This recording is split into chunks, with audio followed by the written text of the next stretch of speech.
From United Nations Television, this is UN in Action.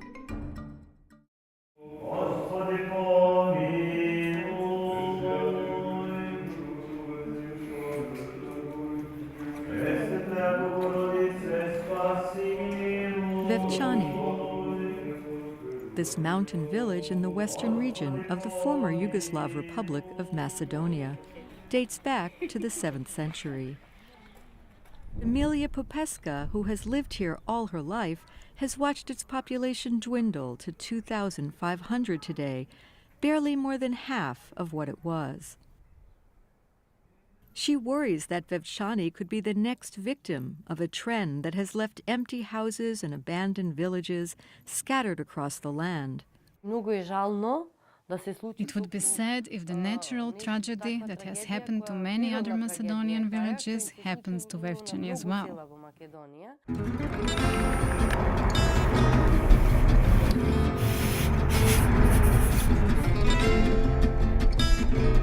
The population in this tiny Balkan nation is shrinking as people leave for opportunities abroad. And its birth rate has plummeted as women, in pursuit of education and career, are increasingly delaying their marriage and choosing to have smaller families with just 1 or 2 children. If this trend continues, a United Nations Population Fund or a UNFPA report predicts this country of 2 million could lose 15% of its population in the next 40 years.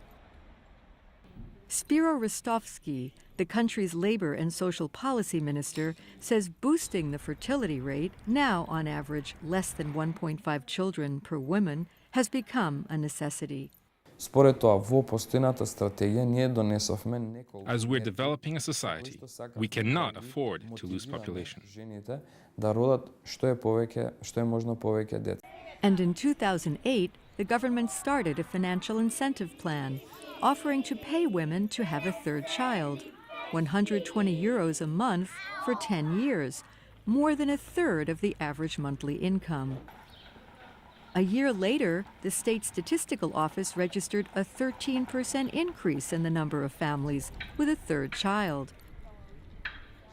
But whether or not these births are related to the government incentive policy is still too early to say.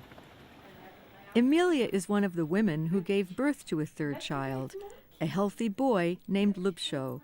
She said she was intrigued by the government offer, but that's not why she went for another child. The financial factor was not a decisive one at all. It was mainly our wish. After having 2 daughters, she and her husband Vlado wanted to have a boy, following a centuries-old tradition that regards man as the head of the household. We want to ensure that the family line continues, and this is why the male child is so important. Deciding family size is a complex issue involving more than just financial factors, says Tatiana Sikoska, former UNFPA's country program coordinator.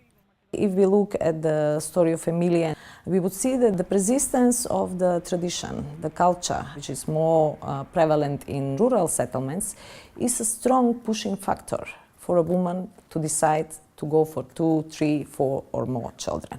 It would be bad and sad to forget and see our heritage erased and destroyed. How can I contribute?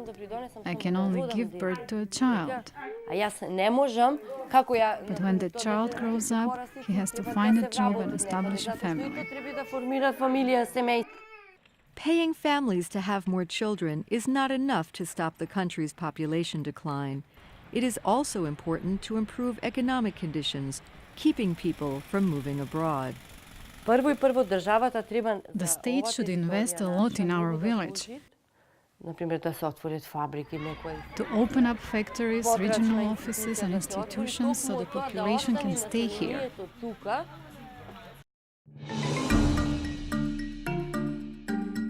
This report was prepared by Patricia Chan for the United Nations.